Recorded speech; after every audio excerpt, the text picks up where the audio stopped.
E-commerce, 5 étapes pour référencer ta boutique en ligne. Si tu ne me connais pas déjà, moi c'est Jean-Marie Evin et je suis consultant SEO en freelance.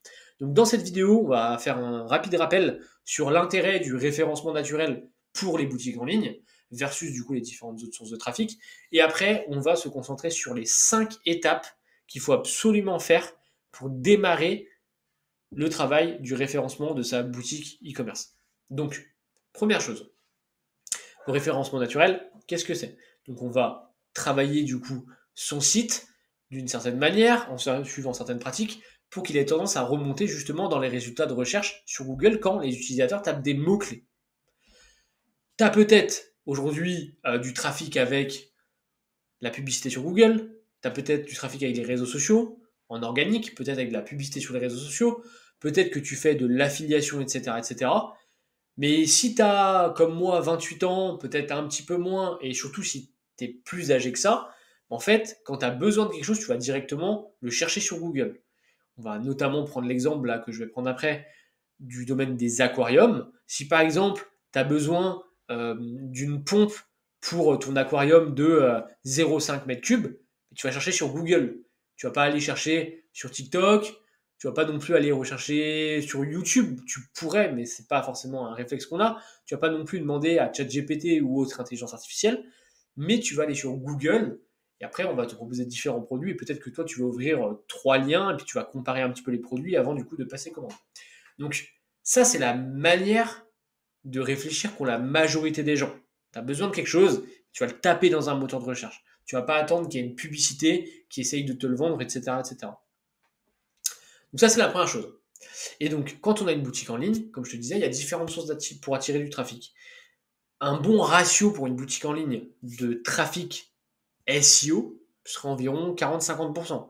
Pour pas non plus dépendre trop de Google, mais d'avoir quand même une bonne part du trafic qui vient de là, et notamment du coup ne pas payer à chaque clic, comme ça peut être le cas sur Google Ads, qui est très utilisé pour le e-commerce, ou par exemple voilà Instagram Ads, etc., où tu vas payer du coup là au nombre d'impressions.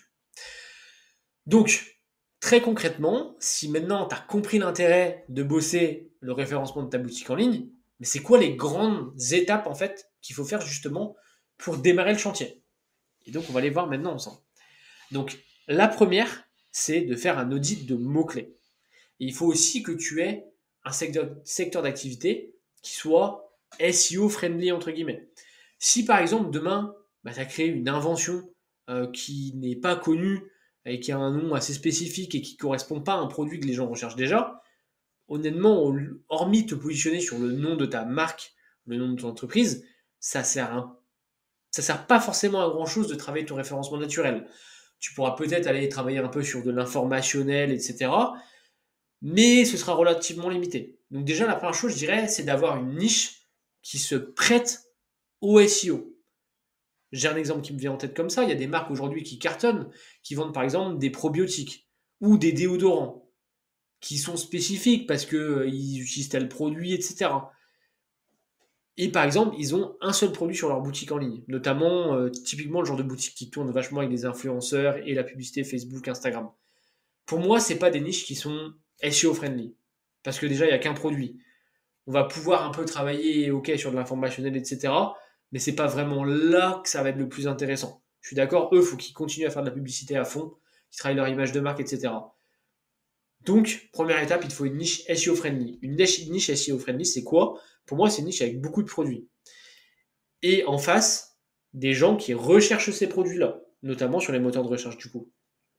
Et le bonus, c'est d'avoir aussi beaucoup de demandes d'informations autour des sujets liés à ta niche. Donc là, encore une fois, on prend les aquariums. Si tu prends un outil comme par exemple SEMrush ou ce que tu veux, tu tapes aquarium, il y a vraiment une infinité de mots-clés qui en découlent. Plante, machin, aquarium, peut-être produit, je sais pas, anti-tatata pour aquarium. Tu vas voir les aquariums, aquarium à poser, aquarium rond. Tu vas avoir décoration d'aquarium. Tu vas avoir une infinité de choses en fait. Je ne suis pas spécialisé d'aquarium, mais il y a vraiment beaucoup de produits qui vont graviter autour de ça. Et du coup, tu vas pouvoir justement positionner des fiches produits, des fiches catégories et même ta page d'accueil sur ces différents mots-clés. Et ensuite, tu vas peut-être aller sur d'autres choses un peu plus informationnelles, comme par exemple, tous les combien de temps vider son aquarium? C'est une question que les gens vont se poser.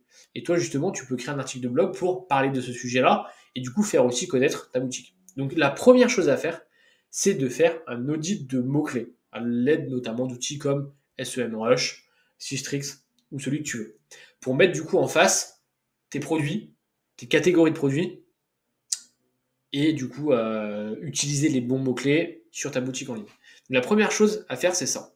La deuxième chose, ce sera de créer une arborescence qui est, encore une fois, SEO friendly. C'est-à-dire que tes catégories doivent correspondre à des recherches. J'arrive du coup sur notre exemple. J'ai pris l'exemple du site Aquastore que je connais absolument pas. J'ai juste pris une niche encore une fois au hasard.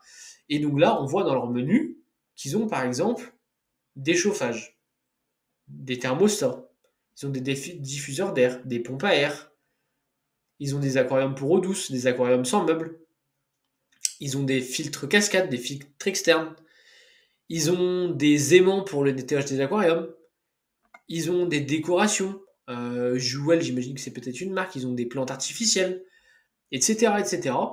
Et donc en fait, tout ça, c'est des mots-clés qui sont recherchés, sur lesquels Google attend une catégorie. Et donc là, ils ont justement créé les catégories pour découper en fonction des recherches des utilisateurs et du coup se positionner sur ces différents mots-clés. Il y a quasiment, il y a fort à parier que épuisette aquarium, ce soit un mot-clé. Pompe à air aquarium, ce soit un mot-clé. Diffuseur d'air aquarium, c'est un mot-clé. Plante artificielle aquarium, c'est un mot-clé. Aimant nettoyage d'aquarium, ça va être un mot-clé. Filtre cascade aquarium, c'est un mot-clé. Chauffage aquarium, c'est un mot-clé, etc., etc., etc. Donc, tu vois, pour un petit peu comprendre la logique. Donc, première étape, tu fais ton audit de mots-clés. Deuxième étape, tu construis ton site et le menu, l'arborescence du site global en fonction de ces différents mots-clés. Donc, ça, c'est la deuxième étape, vraiment, pour moi, que je recommanderais. La troisième étape, ça va être de travailler le texte sur les catégories. Donc, je vais prendre un exemple. Si on a, par exemple, les plantes artificielles. Alors, j'ai même pas vérifié est-ce que c'est le cas ou pas, mais généralement, tu as donc des produits qui sont proposés ici, et tu as soit du texte en haut, soit du texte en dessous, qui va permettre de donner de l'information et à Google et aussi à l'internaute. Donc là, j'ai pas forcément vérifié si c'était le cas tout en bas ou pas, et c'est peut-être le cas sur certaines catégories de produits et d'autres ça l'est pas.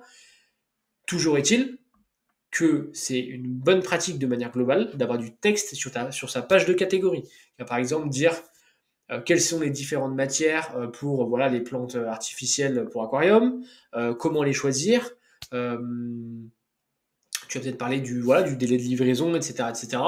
Et donc ça, c'est vraiment une bonne pratique dans le référencement pour optimiser le positionnement justement de tes pages de catégorie. Donc ça, voilà, comme je le disais, ajouter du texte sur les pages catégories. Ensuite, tu passes sur les fiches produits, avec en fait cette même logique là, pardon. Donc, on va prendre un exemple qu'on a une plante artificielle pour aquarium, bambou. Peut-être que ça correspond à un mot-clé, je dis ça de tête, mais c'est sans doute le cas au final. Et donc là, c'est pareil, il y a des optimisations aussi à mener sur la page produit, notamment ce fameux texte qui doit aussi encore être unique et qui va décrire le produit. Ça va encore être un point qui va avoir tendance à améliorer le référencement de la fiche produit. Et donc là, ils ont un petit texte. Peut-être que tu peux mieux faire, en fonction aussi des concurrents, ce qu'ils ont fait, etc. Il y a une partie de caractéristiques, des accessoires recommandés, des avis clients, etc. Mais voilà, pour moi, la quatrième étape, c'est vraiment d'ajouter un texte sur chacune de ces fiches produits.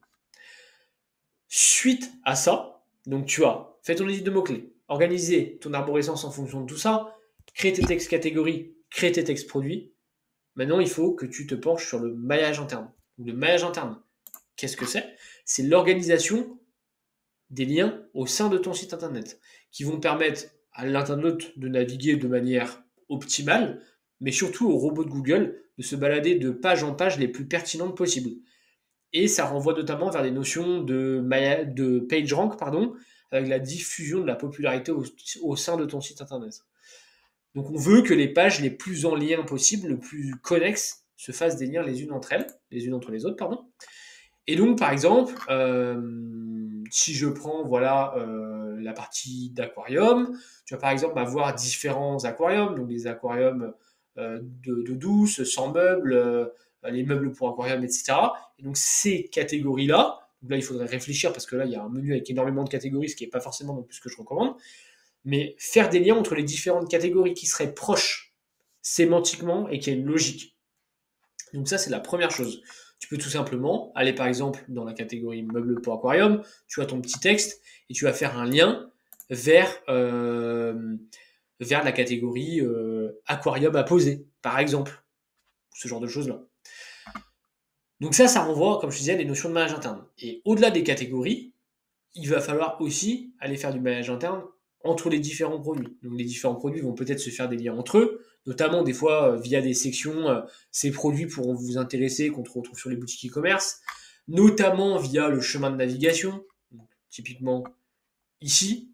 Donc là on est sur une page produit, elle va refaire un lien vers la catégorie, mais on peut aussi penser par exemple à la page d'accueil qui est très puissante et qui va du coup renvoyer de la puissance vers des catégories et vers des produits qui seraient peut-être à pousser entre guillemets en priorité.